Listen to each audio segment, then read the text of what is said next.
நீங்கள் பார்த்து கொண்டிருப்பது தமிழ்நாடு டுடே செய்திகள். வணக்கம்.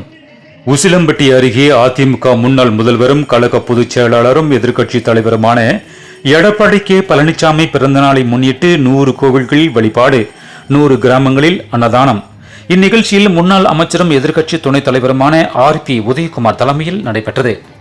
மதுரை மாவட்டம் உசிலம்பட்டி அருகே கொங்கம்பட்டி கிராமத்தில் அதிமுக முன்னாள் முதல்வரும் கழக பொதுச் செயலாளரும் எதிர்க்கட்சி தலைவருமான எடப்பாடி கே பழனிசாமியின் 71வது பிறந்த நாளை முன்னிட்டு 100 கோவில்களில் வழிபாடு மற்றும் 100 கிராமங்களில் அன்னதானம் வழங்கும் நிகழ்ச்சி முன்னாள் அமைச்சரும் எதிர்க்கட்சி துணைத் தலைவருமான RP உதயகுமார் தலைமையில் நடைபெற்றது. இதில் கொங்கம்பட்டியில் உள்ள விநாயகர் சந்தான மாரியம்மன் கோவிலில் சிறப்பு வழிபாடு பூஜை செய்து பின்னர் கிராம பொதுமக்களுக்கு அன்னதானம், இளைஞர்களுக்கு விளையாட்டு உபகரணங்களையும் முன்னாள் அமைச்சரும் எதிர்க்கட்சி துணைத் தலைவருமான RP உதயகுமார் தலைமையில் அதிமுக நிர்வாகிகள் வழங்கினர்.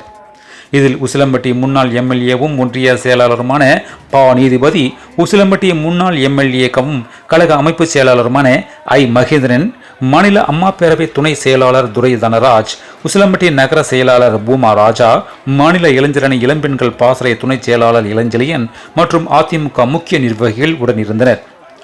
மதுரை செய்திகளுக்காக தலைமை செய்தியாளர் வீரசேகர். செய்திகள் வாசித்தது வெங்கட். நன்றி, வணக்கம்.